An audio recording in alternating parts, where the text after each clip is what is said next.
Welcome back to I Don't Know Who This Is For podcast, and you'll never believe who I have on the show today, Ashley.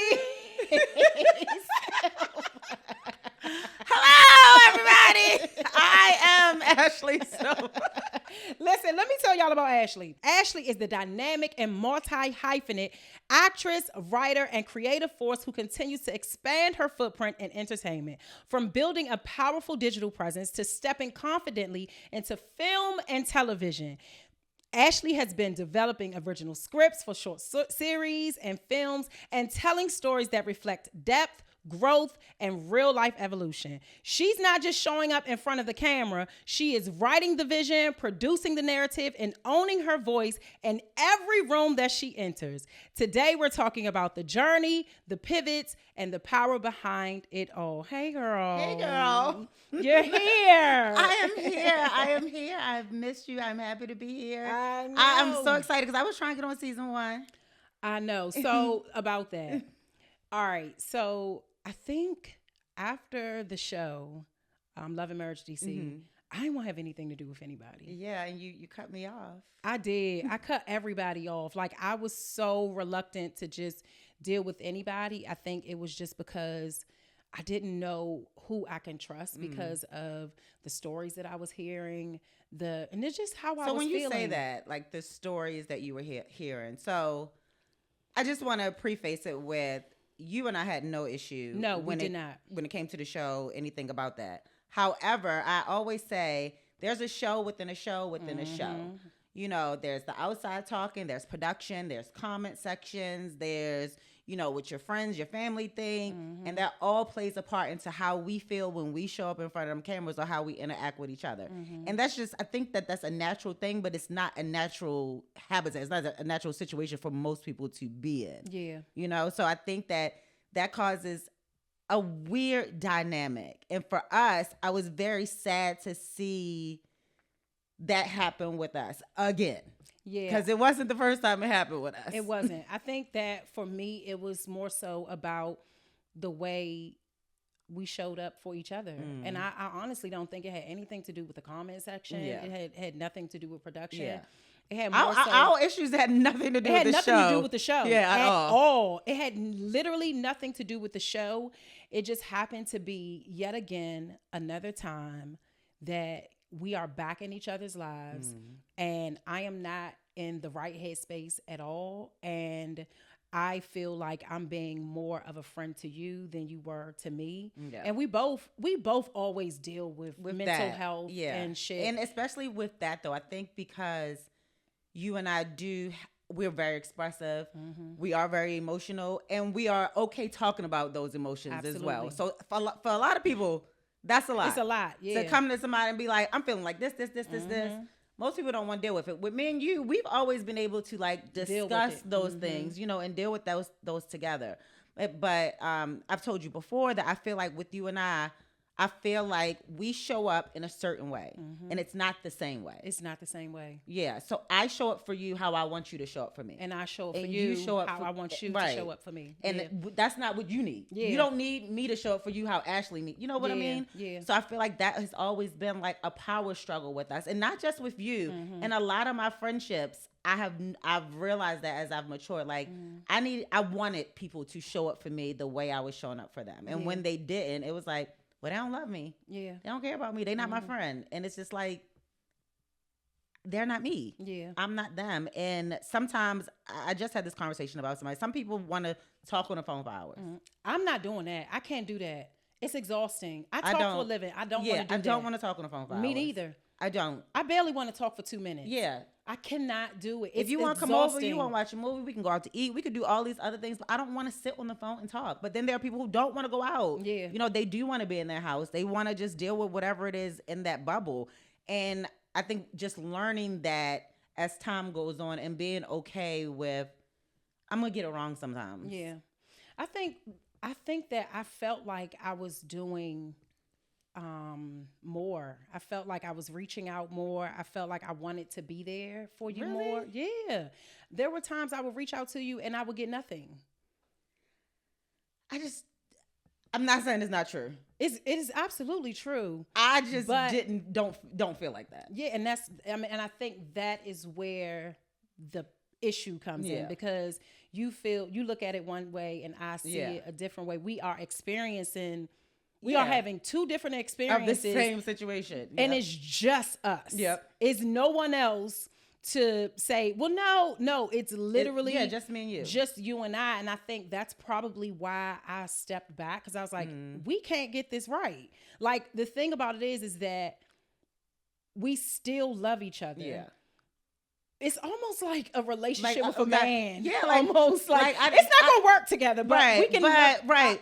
we gonna come together for these kids when we need to. Exactly. Yeah. And then other than that, like, I wish you well type. And I've realized as I get older and as I am continuously healing, that it is okay to have those type of relationships. And you don't have to be the best of friends. And I've always, and I'll tell Black all the time, I've always loved you so much that I feel like it becomes a detriment. You know what I'm saying? Because of the way that I want to be your friend. And you know what I'm saying? I feel like that. I understand that because I felt that way with other people. Yeah. Like, I'm putting myself out there, I'm calling, I'm inviting, I'm doing all these things, and you're not necessarily showing up. So I definitely understand that. And I hate, because I feel like we have had this conversation before. Like, I don't mean to make you feel like that, and I hate that I do. You say that. You've said that before. Because I don't mean to, and I hate that I keep doing it. You know, because it's like, damn, I'm a fucked up nigga. Like, no, I know that you're not. Yeah. It just happens to be. It happens to me. You know what I'm saying? Yeah. And that's just the unfortunate reality. And to be mature about it is to be able to say, I still love you, but I can't do this. And for you, I still love you. I just can't be the friend that you need me to be, right? And that's totally okay to have that. And I think that a lot of people feel like it has to be beef. One of the reasons I wanted you on here is because we've never beefed before. One of the reasons I wanted you on here is because people always say, how are you and Ashley? And I'm like, we're good.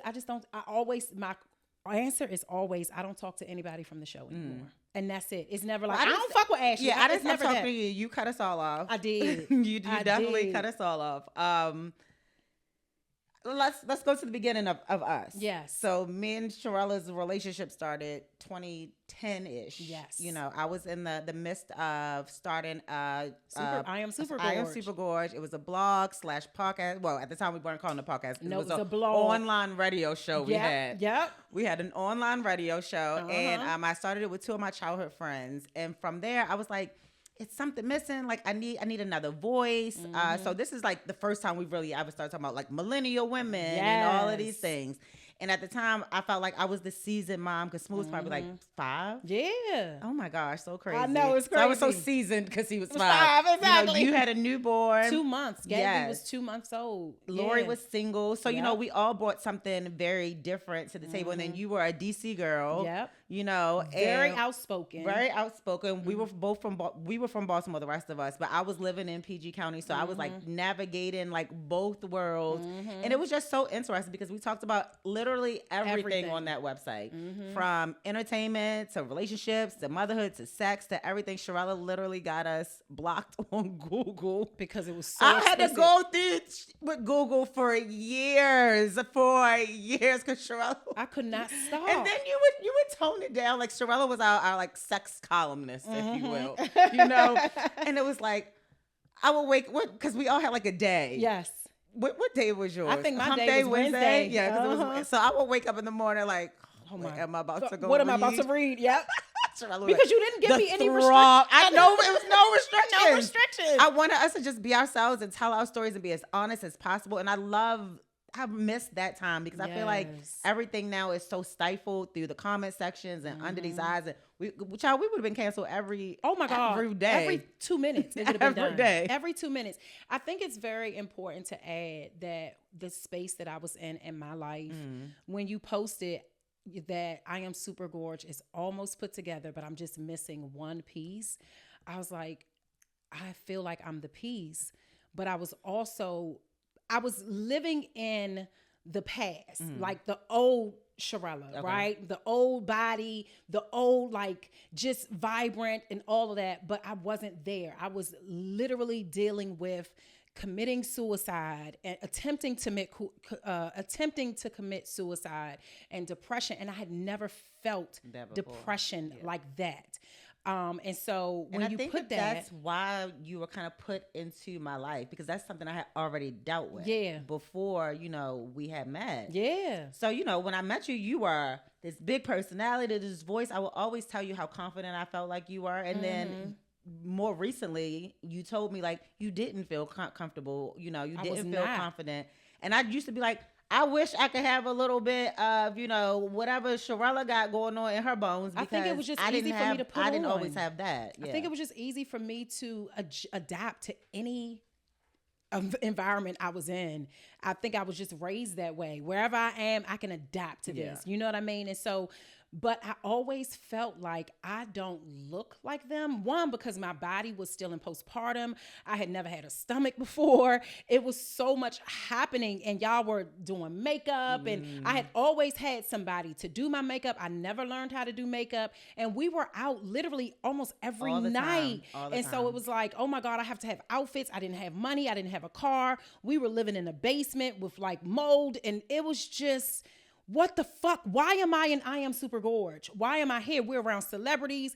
I'll never forget. We were interviewing. We interviewed so many people. Yeah. And every time we had an interview, and you would tell me, I would cry so bad, and I would just be like, I cannot do this, but I have to do this because I don't want to stay in this house. I can't stay here because I'm not used to this feeling of depression. And so I would have to literally push myself to come out. But I don't know if you ever look at the pictures, you can see my smile. Like I still had braces, it was just, you did have braces. It was a mess. It was so bad. And I feel like every time I'm at my lowest, God puts us back together because with the reality show, Black and I were at our lowest. Like, you don't even understand. The day before, it was like my truck is being evicted. I mean, is being repossessed, and like it was just. And I'm like, I cannot believe that I'm back in this space. And again, I'm working with Ashley. So I think that is what we're supposed to be for each other, though, and I don't want us to only get together when shit is fucked up. Yeah. But I do feel like I often come into people's lives when they do need something, and I don't know what it is I'm about to give you, but I just feel like in a way I can help. Whatever way the fuck I can help, I can. Like when we were doing SuperGorge, I would come pick you up every week. You picked me up every time we had to do the radio because I didn't have a car. Yeah, so I was living all the way in Waldorf. Basically you were living Waldorf. in Waldorf. Where were you at the time? I was in Bowie. You were in Bowie, and then we would had to drive go to Baltimore. Yes, and it was fun. And then we would go. So did we? I don't know. We talked about why I call you Sherrell LaBella. You call me Sherrell. You also have a nickname for me. Yes, well. Shazzy. So you call me Sherrella because that was my name. That was the name that I created. Well, my cousin Tavik, he used to call me Sherrell LaBella when I was young. And so when I got into the entertainment space and started managing models and things like that and promoting at the clubs, I was like, shit, I'm not gonna be Sherrell Woodward. I'm gonna be Sherrella LaBella. And so I went by Sherrella LaBella from 18 until I married Black because he wasn't having Sherrella LaBella. He wasn't like he didn't like her. Sherrell LaBella. Girl, she's too much for him, girl. I remember you said that. And so that's why you call me. Well, you don't even call me Sherrella. So I call you LaBella most of the time. Like when especially when I'm like super excited to see you, it's LaBella. Like if I'm talking to someone else, I say Sherrella. If I'm mad at you, it's Sherrell. No, Sherrell. It's Sherrell. Yeah. It's Sherrell. Yeah. And so it just, I think for this second go round, Sherrell it is very hard for me to call you Sherrell. I know. It is so hard. It sounds weird too. It sounds crazy coming out of my mouth. It does. I know. I don't even want to look at you when you say it. No. But so what I will say is that when we were doing SuperGorge, you were so instrumental and key in helping me not to commit suicide because it was getting me out of the house. You know what I'm saying? We were busy. We were so busy, but it was also a lot of anxiety. You know what I mean? Like it was just a lot of anxiety. But what happened in that space is that it forced me to get my shit together and realize like you cannot live in this basement. You have got to lose weight. Like, what are you doing? And I never worked out before because I never had to. I was young. I was vibrant. My body was T. Yes. You know what I mean? So it wasn't a reason in my mind at that point. I never thought about exercise because I just had the body. But at that point, my daughter was born. Gabby was born. It's like, yo, I got to get it together. And I stepped away from SuperGorge. Yeah. You were pissed with me. It was, I always say, we were like Destiny's Child. Yes. We definitely became Destiny's Child. Yes. Like I was pissed because not only did you step away from us, you had started your own podcast. So like we had a blog where we did every day was something different. So we had Mommy Mondays. Lori's was Single Girl. Yes, she was like the single Girl in the city Guide, or something like that. Sherella's was what do we call your segment? It was on Wednesdays. It was like a hump day. I can't remember what it was called. But it was definitely about sex. I mean, it was definitely about sex. We had people doing like Fashion Friday. So we literally were trying to cover all aspects. Yep. So I felt like we were finally getting into our groove because it was really difficult. It wasn't like it is now where everybody has a podcast, where everybody has a show, where everybody's like, I would be clawing down for these interviews. I would be like, oh my God, so-and-so in town. I'm going to stalk their page. I'm going to stalk them. And I'd be like, Sherrell, their manager didn't text me back. We got to be there in 30 minutes. I know. And I'm like, oh God, I don't have shit to wear but this black and white striped tube dress. And I didn't cut my hair into a wild looking bob. And so you were talking about me leaving. And so then you left and then you started Sherrell on the leather, right? On the leather with Sherrell. On the leather with Sherrell. With Elite DC. I still get tongue-tied about with that. Elite DC. Remember, Anwar started this whole thing. The whole crazy thing is, so we were on Elite DC too. Yep. We were doing 2 at a time.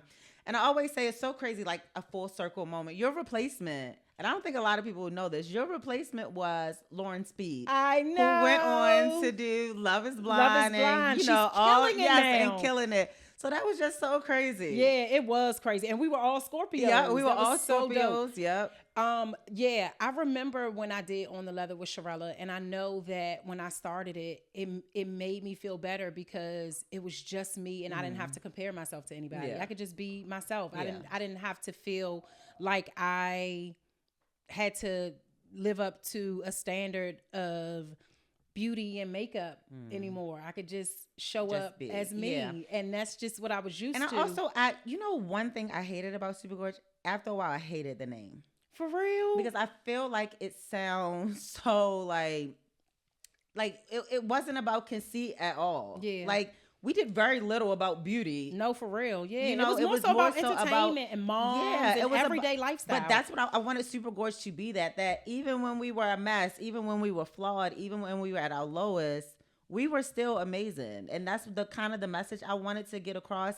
But I do feel like SuperGorge for all of us, you, me, Lori, I look at like where we are now and the things that we have done in the past 15, which sounds crazy, 14, 15 years. Yeah. Right, since then. And I feel like it was a great catalyst for us all. Yes. I don't know if I would have been able to go after a lot of the things I was, went after if I didn't have SuperGorge. I think with SuperGorge, it was so good because no one else was doing it. Nobody was doing it. And so now, like, I'm always like, bitch, I invented this shit. I know you invented this shit. Let me tell you something. You will go down memory lane and let a bitch know in a second. And let y'all know in a second. And do a hey, exactly. I did this, and now this person is doing this. And now the exact same way.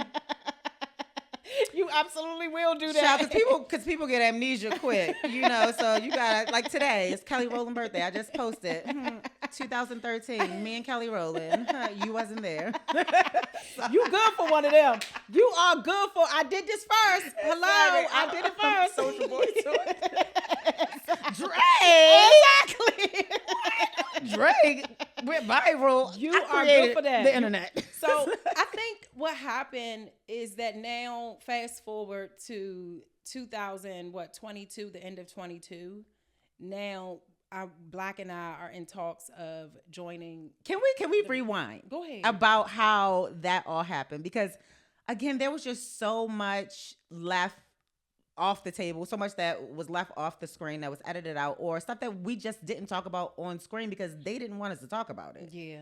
So I feel like they really dropped the ball with the dynamic of you and I, and also Black and I. Yeah. Yeah. I mean, but I don't think that was accidental. No, it was not. It was wasn't on purpose. Yeah, it was very much on purpose. You and I did not get, so when you guys came in for season 2 A, B, Z. yeah. Child. So rewind. We had did our first season from, I want to say we had started in October, and then to January we filmed the first season. So that would have been until 22. And then that I was doing at this time, me and Alicia had Fun Time Moms. So we had our Fun Time Mom pool party. You came. Yep. Do you want to please share that story about, do you remember what was said that day? What? So Winter and I couldn't stand Winter about this point. Okay, so, good. This is good. So around this time, I had met Shay. Okay. And Shay Shay was doing like super connected with everybody, like on the low, super connected with everybody. Shay mentioned that we should possibly be on Love and Marriage DC. I was like, hell no. I don't want no part of that, because I remember a conversation when I called you when you were on season 1 and you were just like, girl, it is not. And I'm like, and I was checking on you. I was doing like a check, like, how were you feeling? How were you doing? It wasn't anything behind it. It was just more so like, and you were just not having a good day that day. And so I took that, and when Shay told me, I was like, girl, I don't want nothing to do with that. And so then there were other whispers like, yeah, y'all should be on the show. And then we started to, I don't know how I met Winter. I don't know how I met her. I think I met her through, girl, I ain't said Caressa's name in forever. I met her through her. Okay. And it was, I don't remember. It's just all such a blur. But when I met her, something happened. It was, she didn't mess with y'all. It was a whole thing because y'all were beefing. Yeah. So y'all were not close at all. Y'all didn't like each other. Oh, so it was right. Y'all didn't like each other. So I don't want to misspeak because I don't remember it all, but I do remember that it was like, I went to her birthday party or something like that.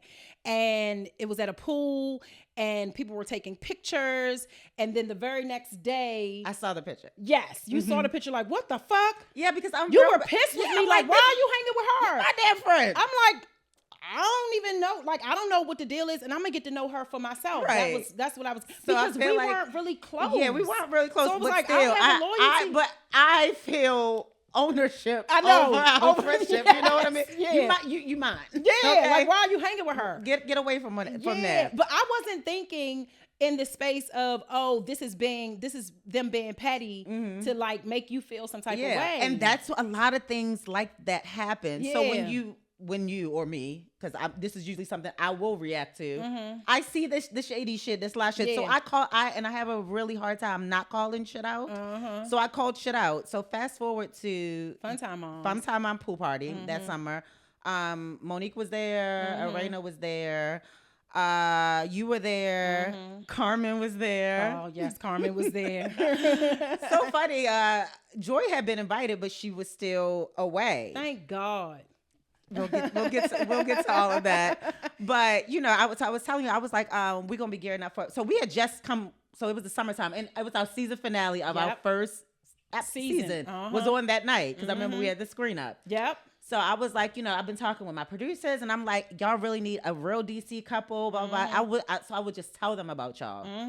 And they loved it. Like, they loved y'all viral story, like all of that. And I'm like, you know what? To that, Dave hit me and he was like, we are at dinner with one of the producers. This is before the season finale. Yep. He was like, we are at dinner. Can I tell you, both couples that were on season 2, I pitched both of y'all during season 1. Well, yes, because y'all were at dinner at the time, and Dave hit me literally while y'all were at the at the dinner table, and he was like, Ash is pitching y'all to be on Love and Merge DC, and I think I said something like, I don't know why the fuck you doing that. I can hear you say that. Yeah, and so this was way before the Fun Time Moms pool party. It was literally way before that. At the beginning, because how we started with Love and Marriage DC, none of us had history. Yeah, that's true. There was no history there with anyone. I had known Monique for years, in passing. I had been on her podcast. She had been on my podcast. We had seen each other at events.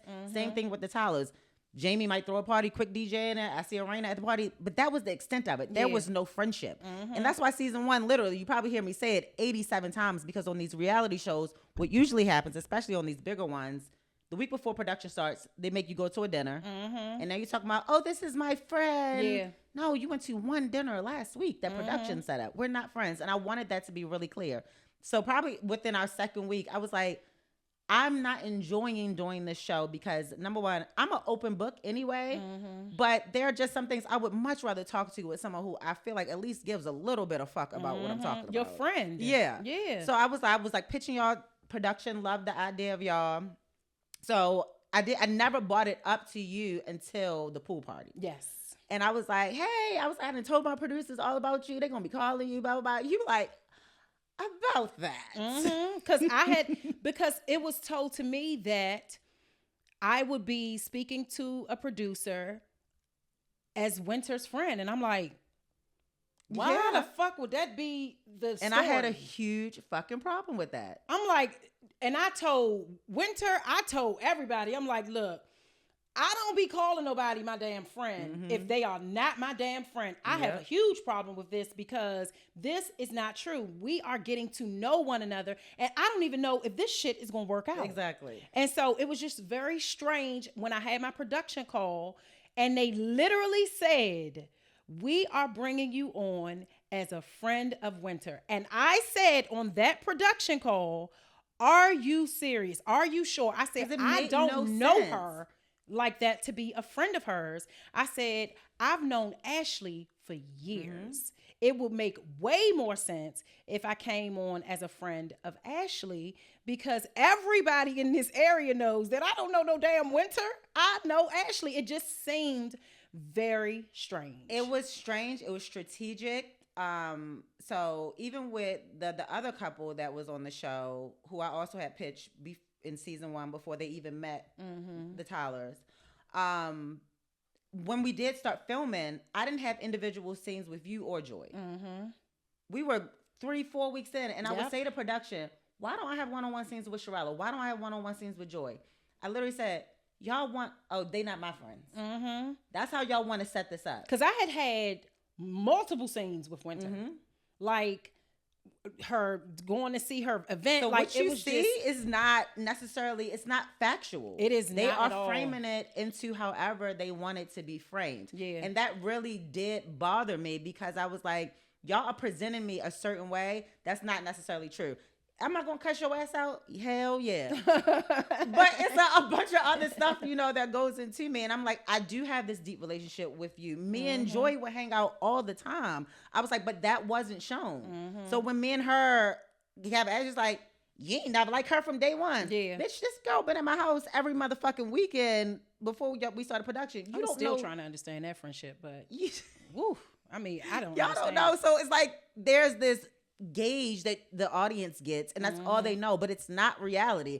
And then we're expected to sit back and take all these punches about something that's not even a half truth. Yeah, it was very strange. The entire process of the show was very strange. The narrative that they decided to go with Black and I was like, I'll never be a even reality down TV to star. we didn't know who was going to be main cast. So everybody's just filming. There were certain people who weren't filming as much. So it made sense to all of us. We thought that they were going to be the friends of the show because they were refusing to show up. They wouldn't film with y'all. And that was crazy. However, there was this huge narrative online that I was icing people out. Yeah. But that wasn't true. There was never a time. There was only one time I did not want to film with people, and that was that damn basketball scene. And I made that very clear that I did not want their asses there because I don't fuck with y'all. Why the fuck do I want y'all in my suite? Again, I feel like we're just jumping all over the place. It's okay. But even with that scene, I think I had called you that night. You called me that night and you were pissed. You and Alicia. So angry. Even before then though, because we went, so it was presented as a season 3. Yeah. We didn't have a season 3. We started filming in October of 22.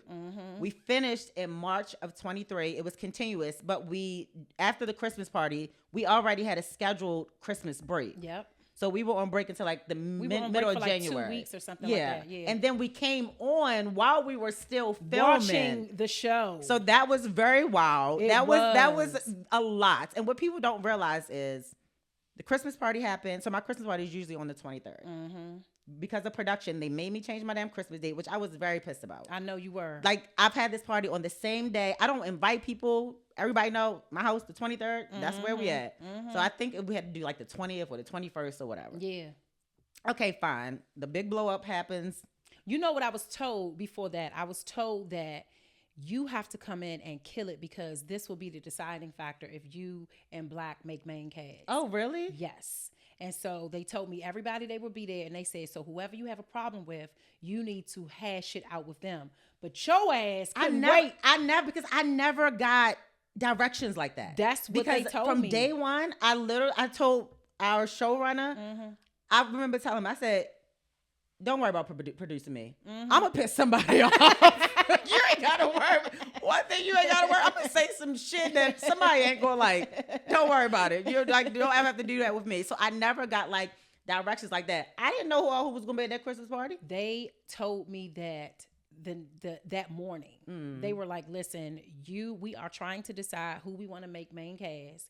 And so tonight is your night to address those side chick allegations. So at Christmas, before on I can Jesus' even birthday, before I can even get to it, your ass then took your shoes off and about to fight. I said, "This bitch, what is going on?" It is so crazy. I'm still friends with one of our producers, you know. So he was like talking. He was asking me recently. He was like, "How do you feel about that episode now?" I was like, "Well, I haven't watched it since." So I watched it, and I was like, "Hey, it's still not my fault." But it was just such a weird time because with filming, you see it all clustered together. Yeah. In real life, I mean, I still have like you said, I can pull out. I tell you dates. December 17th is Ash's birthday. December 14th, me and Alicia went to look at them trees. The 20th, you saying you're not coming to my party? That's fine. Don't come. Please do not. In between that was Winter's thing was on the 18th because it was the day after Ashton's birthday. You told me you need time. So don't show up to my house 2 days later. You know what I mean? Yeah.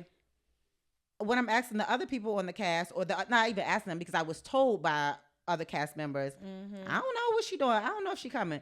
But then in that same night, you told me she was supposed to ride with you, drive with you.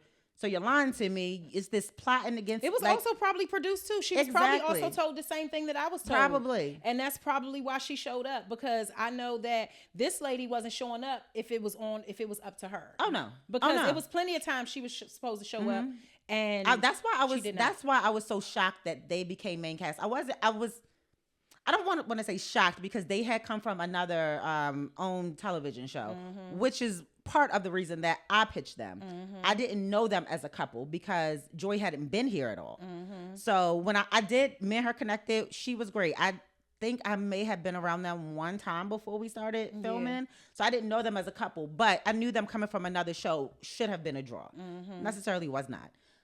But what we saw on camera, how they showed up, because they did not show up. Most of our all casts, they just were not there at all. They just weren't there, and there was always some reason, some excuse, some whatever that they couldn't be there. Well, I was told that she just refused to shoot with me, and I feel like that was just a part of trying to ice us out. And I'm gonna be honest with you. Yeah, there was a conversation that the other two said to me in my basement.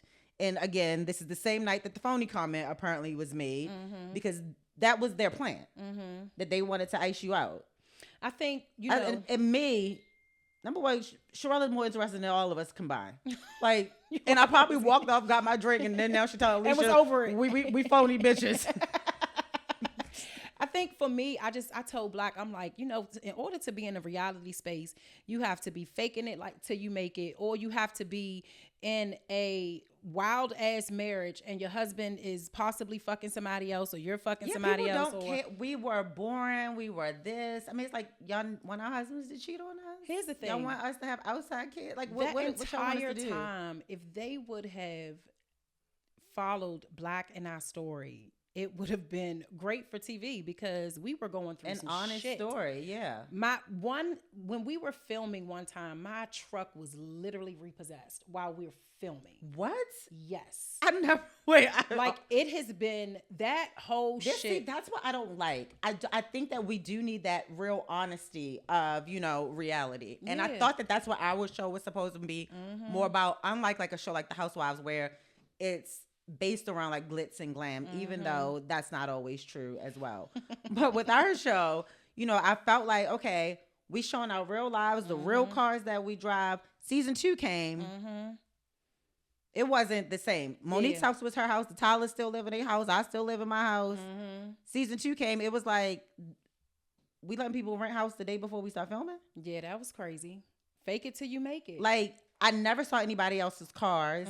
Like, probably except for like, because Quick and Jamie both had Maserati, so I think they would show like their cars. Yeah. I never saw anybody else's cars. Bitch, we got to pull up 18, 50, 11 times. Yeah. Like, this is all being filmed, but it's not being shown. Show out real life. One of the scenes where I actually was pulled up, that was one of the ones that they just, posted online. You know how they had the ones that they just post would just post it online. But it was never, you never saw, if you don't even know if I fucking had a car because it was never shown. But I think that even our struggles should be shown. Yeah. I mean, we were struggling. Especially if we're putting it forth, because a lot of people don't do that. I even told production, like, I am struggling with alcohol. I am struggling with depression. We are struggling financially. You know what I'm saying? We are dealing with things that are out of our control, and it is prohibiting us to live the life that we want to live. Like, and you want me to talk about a bitch not liking me? I don't give a fuck about this. I don't even know this bitch. I think that was not that thing. That was the absolutely downfall of our show, is that we were not we weren't. The reality wasn't being shown. Yeah. The actual reality of what was happening behind the scenes wasn't shown. And I hate to harp on that basketball episode, but that episode, that ruined our show. Yeah.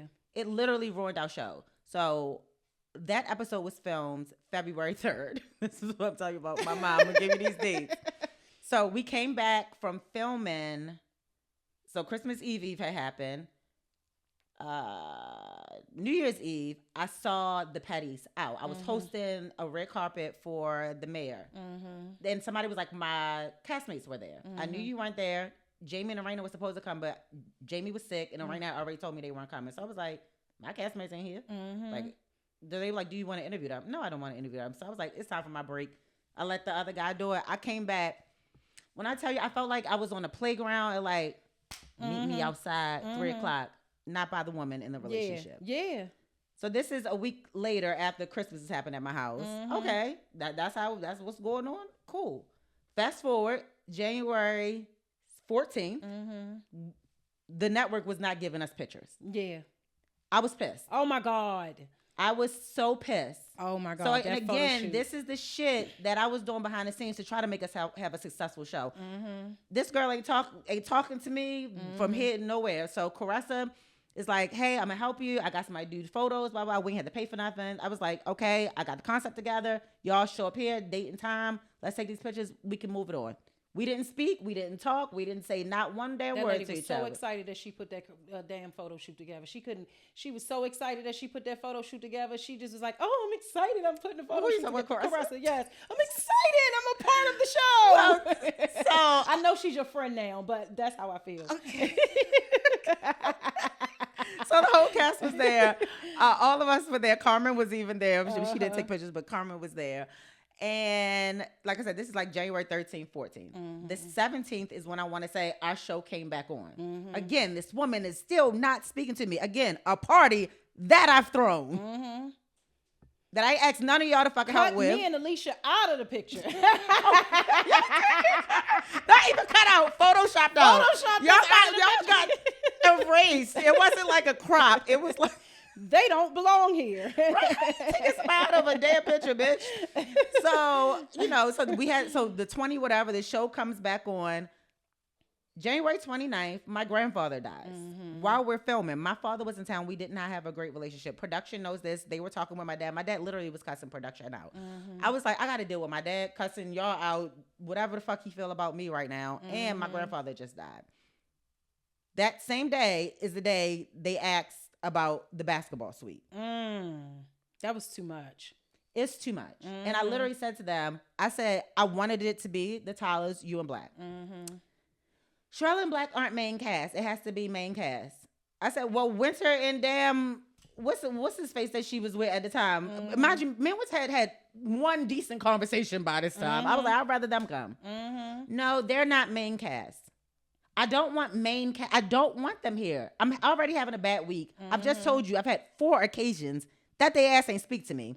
So when Joy came in like, hi, and you see me sitting there being quiet, I've seen you 4 times. It wasn't on camera, so you didn't speak.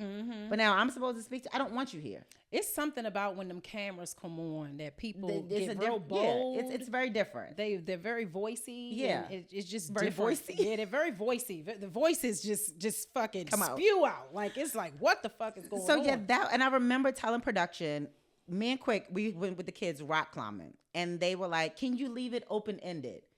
And what people don't realize is that production is a 6th, 7th, 8th cast member. Because we in there arguing with them. We got attitudes with them. Don't fucking talk to me. Don't come over here. Stop looking at me. Cameraman, camera girl, producer. Because I know you about to say some stupid shit to me. So literally the scene ends with me saying, do whatever you want to do. And I'm talking to production. But it seems like I'm talking to Quick. That didn't mean do whatever you want to do and invite these people that I don't want there. Me, y'all gonna do whatever the fuck y'all want to do anyway.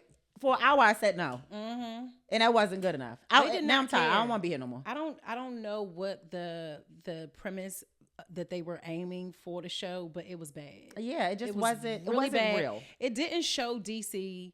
It didn't show the culture. It didn't show the music. It didn't show anything. And that was a huge thing. Like the musical part of it, they couldn't because they couldn't. Like we literally would be at parties standing around in silence. Yep, it was terrible. That's not how we party, baby. You know what I don't appreciate? I don't appreciate that I was over 300 pounds in the pink party when I was coming in. They played this big ass Rasputia music when I was walking into the pink party. I'm like, y'all are horrible. It was like dun dun dun dun, like a big ass. I'm like, y'all see? Like I was like filming that show. I was 302 pounds. Really? Yes, I was over 300 pounds filming Love and Marriage DC. And when I walked into the pink party, you know. Okay, again, me being confident. I came in with a damn bathing suit on, exactly, and some thigh-high boots, and a veil. A veil, yeah. Yeah, and I felt great. You know what I mean? Well, not great because I wasn't great, but I always would show up in confidence, right? Because I didn't feel 302 pounds, but the way they played that music, I just knew. I said, "Oh shit, this is not gonna be good for me." This is when I saw that episode. You already knew how you was being set up. I said, "Oh, they gonna fuck me up in this show." Yeah. Already knew it. They already knew because I was bigger, not just in weight, but height. I was I towered over all of y'all. Like people don't realize that you're short. You just wear heels. I wear heels a lot. Everybody else is short. Everybody just wears heels. I am 5'7.5", almost 5'8", and I tower y'all. And then if I have on heels, it's even more. Yeah. You know what I mean? And then I've always been thicker than you, but I'm just the big one. I mean, damn, you ain't. I mean, you got ass and you got titties, but I've always been very thick. And so I seen in I think it was a clip, and somebody was like, "Yeah, you know, we picked Sherrell because you know she doesn't look like normal reality TV." Who said it was a producer? The actual creator of the show. Really? And I was just like, yo, this is fucking crazy. How? Yeah, I don't understand that there needs to be a look for reality TV. I mean, number one, it's supposed to be based in reality, so nobody has a friend group where everybody's 120 pounds. Yeah, but you know the reality of the aesthetic of it is the aesthetic is, and I will never fit that aesthetic. And I think that's not mine. I thought that was a great add-on because again, you didn't. I mean, there's so much I could just say, and I don't want to harp on that show, but it was just so much that was edited, that was cut out, that made me so upset, which is why I was upset all the time. Like, I would tell you, like, when people would say shit about you, I would literally be on set, like, arguing about it. And it's like, why are you so mad, Ashley? Because why the fuck would you say some fucked up shit? You know, and then why don't you show them if they said it, show their ass saying it? Yeah, it was never said. I mean, it would be there was so many y'all arguments that got cut out were funny. I know, because I wanted to fight for real, bitch. I don't be doing this. Somebody come in my face. But you weren't the bad guy. I was never the bad. Like, but the So thing I about was it the is bad though, guy. but the thing that they never shown was the antagonizing of it all. Like when you finally blow up and be like, bitch, what's up? What we doing? I don't give a fuck. Like, you don't know me. Like, I'm not here for the shit. I'm not that girl. Bitch, I will fight and go to jail. Well, I'm very happy that I you did didn't not fight and go to jail. I will fight and go to jail, bitch. I don't give a fuck happy you about did none it. of this shit. I'm happy you did it. I'm very happy you did Like, it. so that's how I felt. But I just feel like, after that experience, people ask me all the time, like, oh my God, you were on TV. I know it did something for you. I'm like, not No. professionally. Personally, it did. After seeing myself on that show and realizing, like, yo, society can be so fucked up and people can act like they like you. Like, I was told so many times by people on the show that appeared to the public that didn't like me that, oh, you're such a great person, but then it would be something different. If I wasn't a person who really knew who I was, even with the depression and the mental health, that will fuck me up. And just the comments, it started to fuck me up because in of a space, a terrible space. I think that's Yeah. what, like with you, I knew that it had bothered you, but it had bothered me too. And every time me and you would talk, it was like, I had to talk you down off the ledge.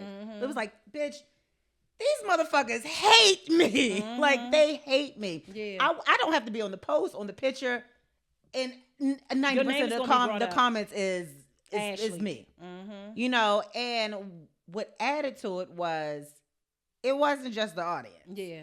It was the feed in by certain cast members, them adding fuel to the fire. It's like, motherfucker, we just had dinner last night. Yeah. I thought okay. Yeah. It's weird. After that, I was just like, So I do agree. Like, you and I both know, like I said, starting 10, 20 years ago in this entertainment space, I was like, I've seen what reality TV has done for people who've had no interest in entertainment.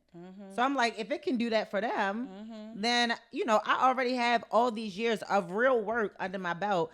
This is a stepping stone for me. Yeah. It was not. It was not at all. It was not. It did not help anything. And I kept telling people, like, people would see me and people would say, oh my God, I know you, your wedding. Or, oh my God, I know you, the good thick. It was never, my God, you were on TV. You know what? It was never that. Whenever it was, for me, it would be, you on a housewife show. I'm not. Yes.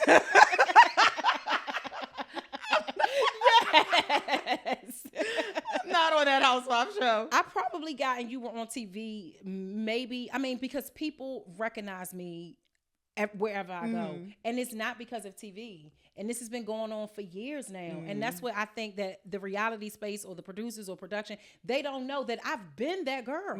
Like I have literally been that girl. Yeah. And that's something that you cannot take away from me. Same for you. Exactly. That's why I'm always post a receipt. Yeah, you're going to post a receipt. That's why I'm going to remind your ass. Yes, it's nothing that you can't take away from me because I've done more than a lot of people. You know what I mean? But for me, I do feel like I let it take away from me. Yeah.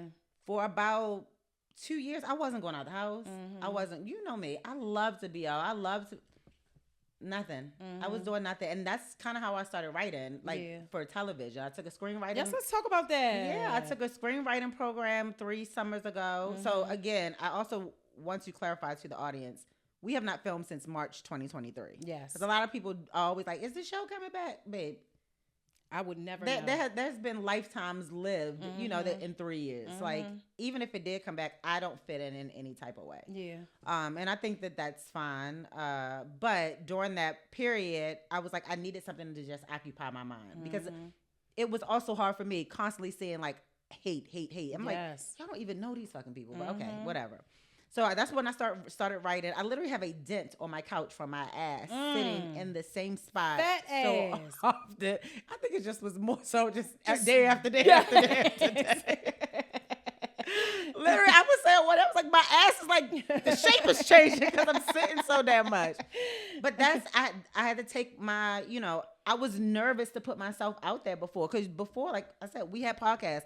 I didn't mind interviewing people. I didn't mind going to these places. I didn't want to be asked about the show. I didn't want to be asked about people I wasn't talking to. Like, so I literally just sat in the house for almost 2 years. If it wasn't something at my house, I wasn't coming. Yeah. I think you had started to get in that space even before reunion. You were getting into because that space. we had a year since we had filmed. Yeah. And with shows like Housewives, they get to see their episodes before they air on television.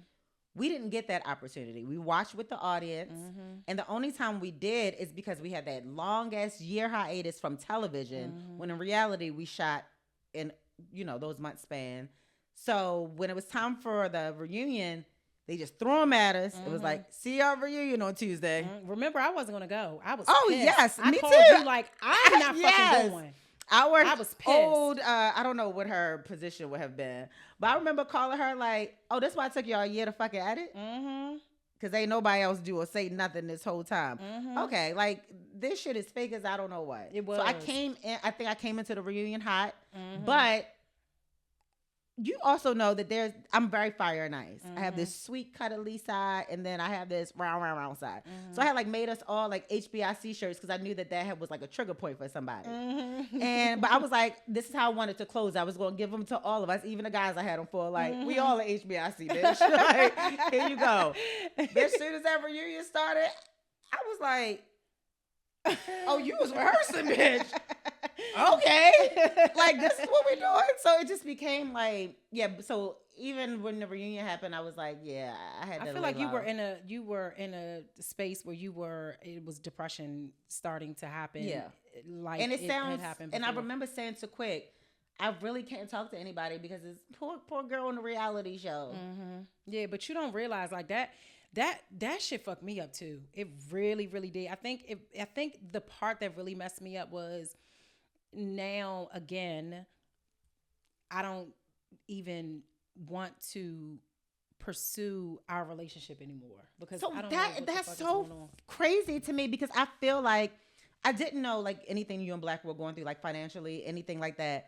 But I felt like you deserved this space. No, so it wasn't about the show though. I know, but what I'm saying is, so how you feel on my side, I feel like I wanted you to be in a position where this was going to fucking help us. Yeah. It didn't, but I didn't look at it as, I looked at it like, damn, like I didn't do anything wrong. I think it was not even about the show. I think that here we are again, back in each other's lives, and we're not showing up for each other in a. I'm gonna tell you right after the reunion, we went out to dinner. I remember how angry you were. You and Quick we were pissed, steaming fumes out your ear, and I remember sitting there like, did they hear all this shit these motherfuckers were saying about me? I didn't even know. And remember, we were backstage, right? And it was like, pat, Sherrell, pat, Quick, me. Somebody bring me a damn drink. I didn't even know what was going on with you. Yeah, so I just feel like even in my space, I started feeling like, damn, even the people who know what I'm going through, I can't even fucking really talk to them because they so upset about their shit. Yeah. So I think that was a shift with us too.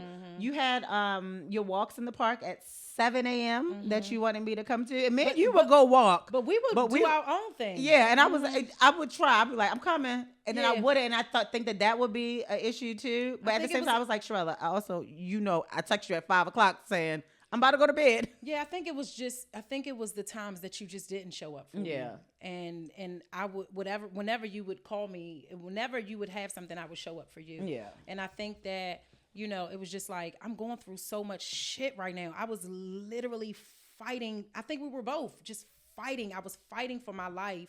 And I valued you. I valued you more than I did anybody on the show. You invited Alicia and absolutely. And okay, so let's talk about that. So I do want to talk about that. And her ex did something. And I was like, what? Alicia has showed up to what? And this is not shade. No, because it was Alicia who checked on me.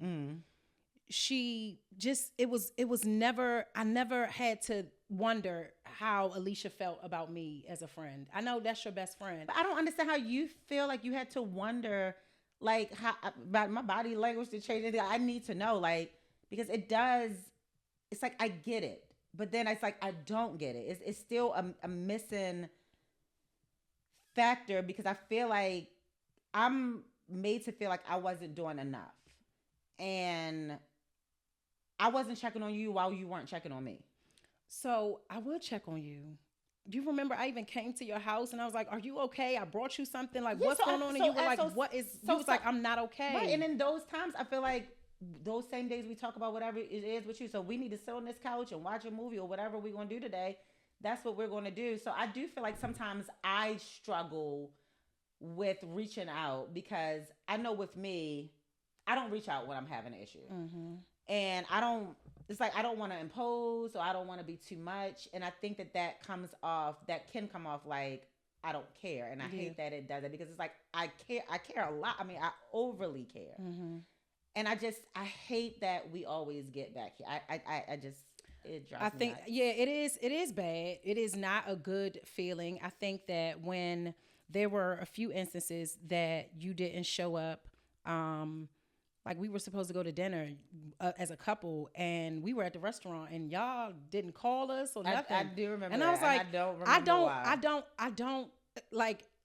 I don't. I see you with your other friends. You're out with them. But you don't. It was no. When you are out, and I'm like, this is the one time that we say, all right, we're going to go out. We don't have a lot of people. So hold on. Like let me tell you this. That particular time was also a time we were struggling financially. We had to find somebody to watch the kids. I went behind Black's back to like. Black was like, we got it. I'm like, you sure we got it? Because we were going to Fogo de Chão. Like, I'm like, what the fuck? That place is expensive. Black was like, we got it. And I'm like, you know what I mean? So I'm like asking my brother for like money. And I'm like, just because I know Black would have killed me if he knew I did that.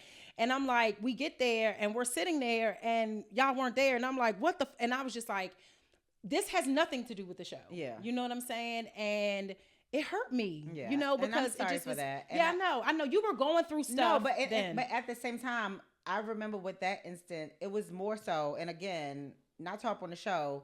Me and Quick storyline wasn't no fucking storyline. Like, I don't know when this motherfucker's available, so I agree to shit all the time. And then he be like, "Oh, I told you I had to do something." I'm like, "I'm not about to come to dinner with you and Black." That was me. Yeah, but you. Can you see how that would be like? I do. Like so that's what I'm saying. At the restaurant, right? So I'm saying in that moment, I'm not looking at it. Yeah. You know, in hindsight, from that it is very fucked up. Yeah. You know, so I get it. So that one thing can hurt me. Yeah. Especially because in the mental state that I'm in. Yeah. So it doesn't have anything to do with the show. And again, this is our first time talking about this. This is my first time talking about this to anybody other than Black, because that's not, I've never been that girl that's going to go around and tell people, oh, I don't fuck with Ashley. That's not what I'm going to do. I'm going to tell you, I've always told you how I felt about the way we show up for each other. I did it on camera. It wasn't shown, but that's just what it is. You know what I'm saying? So this is the first time, and I hate that it's the first time on the show, but it is what it is. I don't know who this is for. It's for healing. It's for transformation. And that's just what it is. But, you know, that time it stung. You know what I'm saying? So, and then it just was like, it was a lot. Like, interject for a little bit, because like I said, these past 2-3 years wasn't showing up for myself. It's down to simple shit like, I used to get my hair done every week.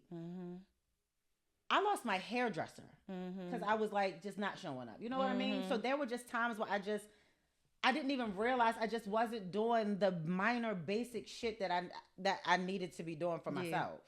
So I apologize for how that made you feel. Yeah. But I also need you to know that I was going through shit that I couldn't necessarily explain either.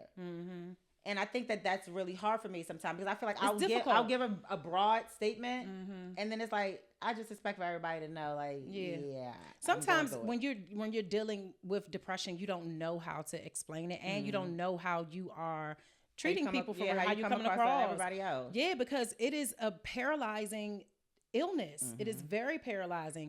And when you got two bitches that's fucking right, and depressed, it's like I don't want to sit around and just be sad. It's like I need to let you be, and it's like I don't want you to be like, well, this going on with me. And a lot of times for me, I feel kind of, what's the word I'm looking for? Like I don't get the chance to be depressed if it's not, you know, if I'm not saying I'm broke or, you know, something financial. It's like my shit don't matter.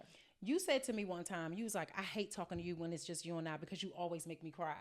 And I think one of the things that I provide for you is that I provide a space for you to really just be. And sometimes you want to run from that. Yeah. And so you don't do it. As much as I can say I'm emotional, as much as I say this to you because you know it. Nobody believes that. Yeah. Nobody believes that. I can't believe you haven't cried yet, because every time we talk, you would cry. cry. You would be like, I'm a "Oh my God, crybaby. Sherrell, every time I talk to you, I'm I cry." a crybaby. Yes, and you say that all the time. And I remember telling Black, Ashley avoids intimate time with me because she's running from dealing with her shit. Yeah, because when I talk to you, I know we're going to talk about it. You know, and once I the floodgates open, here we are, you know. So sometimes it is easier to sit with people who just want to have fun. Who just want to have fun for the moment. Because sometimes I do just need to have fun for the moment. So I'm sitting in the house crying all day. I don't want to come out and be crying all day. Yeah, but you didn't have to cry all day. I mean, you know what I mean? yes, but it's just something. It's but what I could happens. feel it, and I would be like, It's what what the fuck happens. going on with you? Yeah. And then you would be like, immediately just start crying. Like, it didn't even have to be like, oh, this is happening, this is happening. The moment I ask you, you just start to cry. And so I started to realize that I can't be Ashley's friend in this way, and she can't be mine, because she's running from something right now, and I want to try to help her. Like, you know what I'm saying? Like, I don't know how I can help her, but I know that I can be a safe space for her to just at least get it out, because a lot of times, you know, with depression, you have to get it out because we hold so much stuff in, and it's so painful. It is gut-wrenching, and when you hold on to it and the shit compiles every day, and you got a husband, and you have kids, and you have a business, and you have dreams and aspirations and goals. People aren't seeing you. People aren't valuing you. You have these things that are not working out, and it's just day-to-day shit, and you're just like, fuck, I am so overwhelmed. I can't take it. And so to have to face it is a lot. It's a lot. Yeah. It's definitely a lot. It just is a lot. And again, because I think I struggle a lot with like career stuff and my dreams and all of that. I don't talk to my mom about stuff because my mom is sick. Because then she's going to remind me, well, you have your health. You know what I mean? I don't want to talk to somebody who might be struggling financially because I'm not. And I don't want it to seem like, well, my problems are whatever, because it's not. It's just like my issue is mine, yours is yours. It's not the same. Yeah. Which one doesn't matter less than the next one. And sometimes I feel like society alone has made me feel that way. Yeah. I've always been very open about depression and stuff. And the main reason I did, because I know people expect depression to look a certain way, which is so fucking crazy to me. But depression normally looks like, there's a reason. I mean, depression normally reason resides in your body. I'm about to say, there's a reason why that post goes with all the smiling faces of Marilyn Monroe and Whitney Houston and all of these people, beautiful people, successful people. You don't know what the hell someone is going through because you see a picture or you see them out at dinner or whatever it is. Yeah. Like, you want me to put them out every time I cry? Because, bitch, my page would be full. Yeah. You know? I always would, I talk to, because that's the only person I would talk to about it is Black. And I would talk to him. I would be like, Ashley, like, again, I am sad. And he knew that I was sad. I was just like, I am so fucking sad about that friendship because, and even when I seen, like, I'm like, now what the fuck is going on? Now she's friends with them and we're not friends with, like, Winter and I'm like, that is so fucking crazy to me. Like, it. You stopped talking to us. I never stopped talking to you. I don't feel like that now because that's just not how I feel. But initially, I did feel like that, and I'm like, but she can't answer my call. Like, that's how I felt. And it just was like, you know what? I am done with this because it's just all too much. Yeah, I don't answer Winter's calls either. I just don't answer nobody's calls. But right. It just, I'm not a late, just Winter, and I'm a late period. texter. That's what I'm saying. Yeah. So it's not shade. Yeah. And, you know, I didn't realize it's also like almost a coping mechanism at a, you know, like when it's like I get a little bit of anxiety when I see somebody's name because like you said, it's like, what do I want to talk about? Do I just want to be, oh, nothing's wrong, Ashley? Or do I want to trauma dump on you? Yeah. I don't know and which now one that I you don't drink get. no more, you like, oh, fuck that. I'm definitely not fucking with Honey, Sherrell. you know, I stay stocked with the Pellegrinos, okay? Have all the mint and lemon you can enjoy, motherfucker. But Put no, in a fancy glass. when I told Black, I said, I am going to ask Ashley to be on the podcast because you were supposed to be on season 1. And I remember you. I like, told you need I to be- want. Yeah, Yes, I told and you I was just wanted like, to come on. No, that's not gonna happen. Yeah. Right now. Like I just really wasn't in the space to have you on the podcast because I didn't want to feel like to the people that we know around us that I love, like Alicia and all your other friends that I love. You know what I mean? I didn't want to feel like I can't believe she brought you on the podcast to talk about that. But what people don't realize is that this space feels comfortable to talk about those things, and now the public gets to see it. And these as are the we're navigating conversations it. that that we've had before, that We've we had would these have, conversations that we before. did have on the show. Yeah. That that's a part of our journey. It's a part of our life, and I was very happy when you asked me to come on. I was like, she got. I'm gonna be honest. She got one more time. I had anxiety. That's how I was with you. I said, "This bitch don't show up." Right, then I was promise late. you, I'm getting on the internet and be like, "Don't fuck with her. She is not consistent. Fuckleliest girl I've ever seen. Mean girl ass. She wears pink on Wednesdays." Black was like, "She's gonna show up." I was like, "I don't feel like she's gonna show up." I was it's so crazy. Right as I left out the house, I probably had just gotten highway. Quick call and said he had got a flat tire. Oh my God. I can't help you, bro.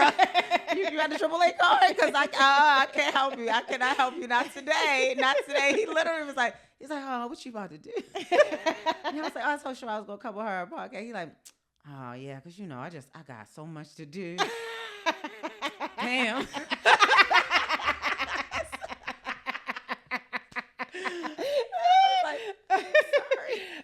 When you text me, still might be on the side. Oh God, are you okay? We'll check on him. When you text me, I was like, okay, she's coming. But Black said, he was like, Ashley's going to come. I was like, I don't think so. I don't know. I'm preparing to just do you and I on the podcast. No, it was. That's just. Yes, I guess, was like, I was not missing this. I needed to talk to you because not only for us to hash out and get through, because I also feel like I've been missing your life. Like, I am so proud of everything that has transpired in the past few years. Yeah. It's like I wasn't a part of that. Yeah. So when you see your friends going through this and you always say I'm so proud of you. Yeah, and I'm like, I'm so proud. I tell you that all the time. You do. Like you post whatever, bitch. What? Yeah, I mean, because I am, but at the same time, it's like now I'm kind of looking at it from the sideline, and it's like I wanna.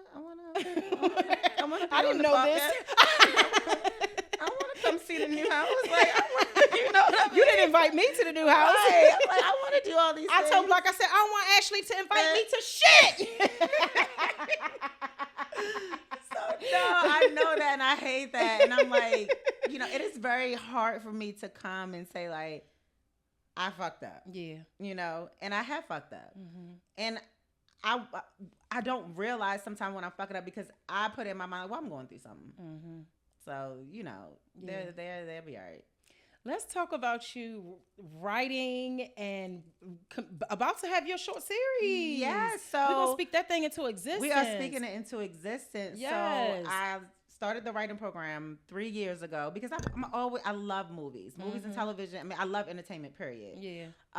And I'm always like watching movies like, I could have did better. Mm-hmm. You do that. Yeah. Like, so why is it 5 minutes and I already know who the killer is? Yes. Like, what am I supposed to do for the next 85 minutes?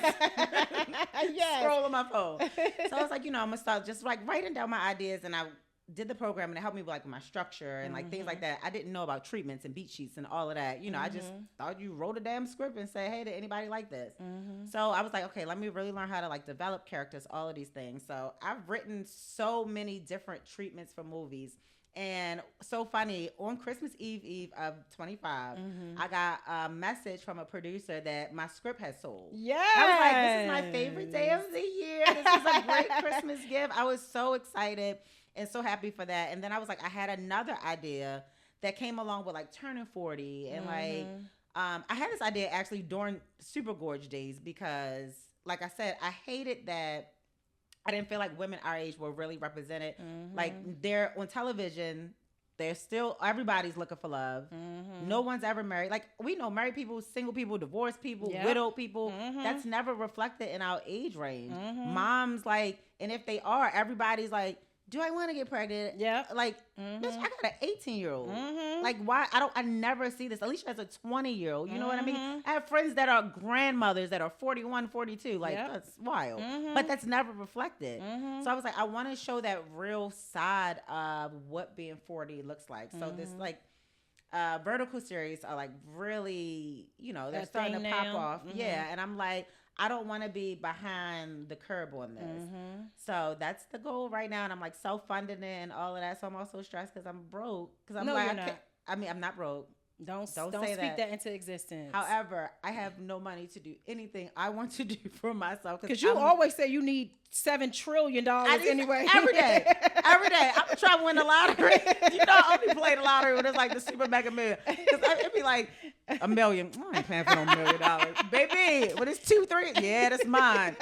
So I'm always like, I always have all these grand ideas. And I'm just like, you know, I really need to push on them because I think for so long I stayed stagnant waiting for someone else to come see my talent and see me. Yes, I'm see so me, great. Pick me and say, "Oh my God, here's a show for you. Here's a whatever for you," and that ain't happening. Yeah, you know. So I just decided I have a few shows that are kind of in limbo right now. But I want to do everything: true crime, holiday movies. That I have a Christmas movie that I wrote that. And you know we love holiday movies so much. Like that is if I only ever get to make my Christmas movie, that would be so awesome. That would be enough for me. Yes, I love a corny, cheesy Christmas movie. My movie's not a corny, baby. Cheesy Come to one. that old town and fix up that single dad. Yes, and they're trying to. They about to close the whole thing down. And you got to come save it. Yeah.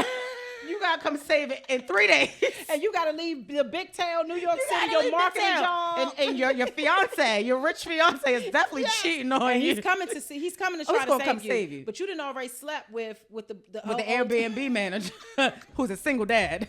Okay, and he's also a mechanic. Yes. And also he has a child that their mother died. Dad. He always a widow dad every time. But I will watch it over and over. Yes, I'm watching it's so good. Merry Little Christmas Eve, Prince Christmas, a Princess. Yes. I'm watching them all. You know what I'm not watching though? I'm not watching all of the Home Alones. I can't do it. Okay, my kids have made me do it. I'm done. My kids, I've watched all of them. Oh my God. I'm what? Because you know the mom from Home Alone died recently. Please don't talk about this. Between her and Diane Keaton, I have literally not been okay. I woke up that morning. It was the first thing I saw was Macaulay Culkin's post. And I lost it. I knew this woman, but at the same time I'm like, this is someone I spent November from January with every year since I was 8, 9 years old. Every day. Almost every day. Exactly. I literally have Home Alone picture up in my basement. That's how much I love that damn movie. I don't give a fuck. Y'all can put up Scarface. It's me and Kevin in here. It's me and Kevin. Exactly. But it's just like I was so sad about it because I know that Macaulay Culkin had been talking about he wanted to do like one now with him as a dad. And that would have been great to have had her as a grandmother. And it's like now we'll never get that chance. So I think that's also just I'm happy I'm here. It's just because we don't want to leave like things unsaid. And you know, wherever it leads, you know how I feel. I know how you feel. And there's never I should have said this. I could have said this. Like I think we've always been able to say the things. It's just that when the things happen, I feel like sometimes in those moments we both don't, because I feel like we know how our hurt can often come out, and sometimes it ain't gonna come out good. Good, yep. So I have certain people who I do not want to argue with. You always say that though. Because bitch, you know I will cuss a motherfucker out in a second. If I ain't cussing your ass out, it's because I love your ass. Like, because of me, I'm gonna say some shit. They gonna say some shit that I'm gonna. Oh, we talking about others. This what we doing. So it's like certain, so when I'm in certain spaces, I'm like, I don't even want to talk to her about it because I don't want anything to come out wrong. I don't want it to get misconstrued. So I would rather not talk to you than to be in a bad place. You know what I mean? To be in that kind of bad place with you. I'd rather be a bad place of we just not talking, brother. Because she said because whatever the hell might have come out wrong. Yeah, because I've like I said, I've never done that. It's just that I'm just not fucking with it right now. You know what I mean? That's it. I'm just not fucking with it right now. I don't have anything bad to say. I'm not about to spew no shit. I'm not doing that with anybody. Yeah. You know what I'm saying? And if I'm not fucking with you in the place where I'm really not fucking with you, I don't love you, I don't care about you, then that's a whole nother story. Right. You know what I'm saying? Like, bitch, fuck you. Yeah. That's how I feel. You know. That reminds me. At Winter's video shoot, you were talking to... Who was I talking to? You were talking to Arena, and y'all were arguing about something. I remember I was getting dressed. And I remember I kept peeking out. Oh, yeah. And you were like... You had got tired of the argument. You was like, because you know what? I love you. And he was like... No, I don't. Bitch, I don't fuck with you. That's exactly how I felt. I was like... Because I'm so used to having a back and forth with a friend, and it's like, all right, bitch, I love you. Let's just, I'm done. I'm tired. But I'm like, you not my fucking friend. I remember you being like, no, I don't. That didn't get aired, and I thought that was so damn funny. It was a lot of me and Arena moments that were very funny. That did not make the air. Well, that was because they were supposed to appear as whatever they were supposed to appear and it's as. cool, whatever. All right, so let's talk. I don't even know why I have this. I say that every time. Let's do some rapid fire. Okay. All right, so one word to describe this season of your life. Oh, evolving. Okay. A boundary you'll never break again. Choosing other people over myself. Okay. Something you're leaning into more now these days. Meeting new people. I don't like to meet new people. Okay, that's good. Okay, a song that feels like your life right now. A song. Oh, you know what I was listening to on my way over here? I was listening to Jennifer Lopez, and Waiting for Tonight came on. And I just feel like that's just one of those songs, just like, everything's just going to be so good. And it's like, why is my shoulders doing right, that? because you're waiting for tonight. Oh, right. And it's just like such a good song, but it's just like, I constantly do feel like that. Like, I'm waiting for this big thing to happen for me. And I feel like it's coming. Okay. And I'm waiting for that. Okay. Yeah. All right. What drains you faster than anything? Why did you do that immediately? I don't know one thing that drains me. I feel really drained a lot lately. I don't know one. Come back. Okay. Okay. What fills your cup immediately? Like, this is filling my cup. Like, I love being around my friends. Yeah. I do. And I think that's why I make such a big deal about friendship, and why I always tell you I hate how I make you feel. Now I am about to cry. My friendships mean a lot to me. You mean so much to me. Alicia means so much to me. Everybody else that's been in my life that I consider my friend, we get to choose each other. Yeah. And it's not perfect. And with our families, sometimes our families can do whatever, and we're family. We got to come together. And sometimes with our friends, I feel like I look at you guys as my family, because I have a very small family. So I've always looked at my friends as like an extension of my families. Yeah. I'm not going to cry. Okay. Next question. All right. A habit you're trying to be more consistent with. I'm trying to be on time. Bitch! I am the latest person in America. Like, I was doing this whole, my son, Tonio called me out about it recently. For real? Yeah, I mean, it was like getting in my ass about it. What'd he say? I'm sick of this. Yeah, he's sick of this shit. Like, he is sick of it, because he's starting to be super late too. And he was like, I get it from you. Excuse me. Who are you talking to? Who did you just curse at? Break the generational curse. Exactly.